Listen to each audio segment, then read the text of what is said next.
ভারত পাকিস্তানের পাল্টাপাল্টি হামলার মধ্য দিয়ে বেশ কিছু গুরুত্বপূর্ণ তথ্য গণমাধ্যমে আসছে।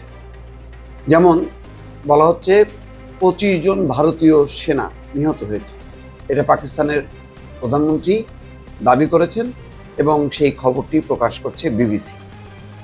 সেখানে বলা হচ্ছে কিছু পাকিস্তানি কর্মকর্তার দাবি সীমান্তে নিয়ন্ত্রণ রেখা বা লাইন অফ কন্ট্রোল, যা এলওসি হিসেবে পরিচিত, সেখানে গুলি বিনিময়ের সময় তাদের বাহিনী ডজন খানেক ভারতীয় সেনাকে হত্যা করেছে। তবে সঠিক সংখ্যাটি নির্ধারণ করা কঠিন এই কারণে ভারত কোনো কিছু স্বীকার করছে না।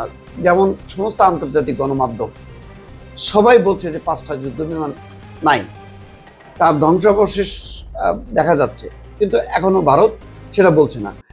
মানে ভারত প্রেস্টিজ ইস্যু হয়েছে, মানে মার দিতে যে এমন পাল্টা মার খেয়েছে যে পাল্টা মারে কুপকার। এবং বলা হচ্ছে যে একদিনেই পাকিস্তান $1 বিলিয়ন সামরিক সরঞ্জাম হারিয়েছে, 77টি ড্রোন ধ্বংস হয়েছে। তো বুঝতে পারছেন, তো এই কোনো তথ্যই কিন্তু তারা স্বীকার করছে না। তারা বারবার বলছে তারা জঙ্গি ঘাঁটিতে খুব সফল আক্রমণ করেছে, কোনো সামরিক স্থাপনা না, সেটাও কিন্তু সমর্থিত হয়নি।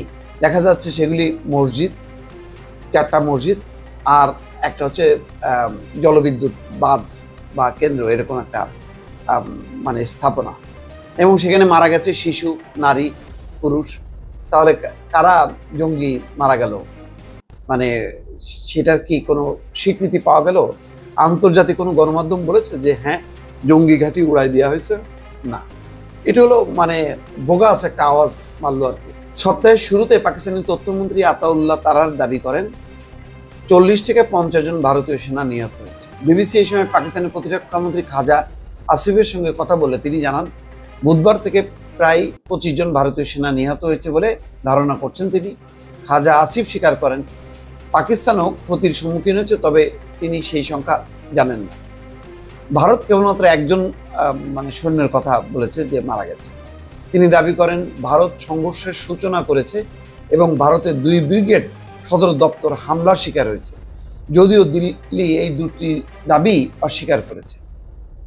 ভারত তো হামলার সূচনা করছে, এটা ভারতীয় খুব গর্ব করে বলছে রাজনাথ সিং সর্বদলীয় বৈঠকে, যে 100 জনের মতো মারা গেছে, বিরাট একটা তাদের সাফল্য। বিবিসি নিজস্বভাবে এই দাবিগুলির সত্যতা যাচাই করতে পারেনি এখনো। ভারতের প্রতিরক্ষা মন্ত্রণালয় বিবিসিকে জানিয়েছে ভারতীয় সেনাবাহিনী কোনো ক্ষয়ক্ষতির বিষয়ে তারা কোনো বার্তা বা তথ্য পায়নি। আগের একটি প্রেস বিজ্ঞপ্তিতে ভারতীয় সেনাবাহিনী জানিয়েছে তারা ভারতীয় প্রতিরক্ষা অবকাঠামোর উপর ড্রোন এবং মিসাইল হামলা প্রতিহত করেছে, কোনো ক্ষয়ক্ষতির খবর পাওয়া যায়নি। এখন পর্যন্ত বাস্তবতা হলো এই যে পাকিস্তান কিন্তু বলেনি যে আমরা আঘাত করেছি, যেমন ভারত বলেছে, কিন্তু আঘাত করেনি। তারপরেও বলছে যে 3টি ক্ষেপণাস্ত্র হামলা করা হয়েছে এবং জম্মু, কাশ্মীর, পাঞ্জাব সমস্ত জায়গায় একেবারে বিদ্যুতে অন্ধকার করা হয়েছে। পাঞ্জাবে খেলা চলছিল ধর্মশালায়, সেখানে খেলা চলাকালে একদম অন্ধকার করে ফেলছে, রীতিমতো আতঙ্কিত। কোন বিদেশি প্লেয়াররা বলছে ভাই আমরা ভারতে থাকবো না, আমরা চলে যাব।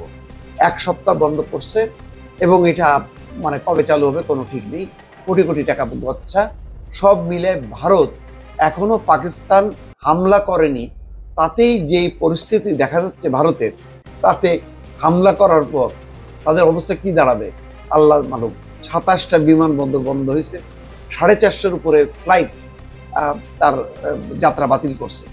তাহলে দেখেন ভারতের অবস্থাটা কি, যে পাকিস্তানের এখনো হামলা করেনি, তার জেরেই রীতিমতো এলোমেলো অবস্থা ভারতের। দর্শক ভালো থাকবেন, আল্লাহ হাফেজ।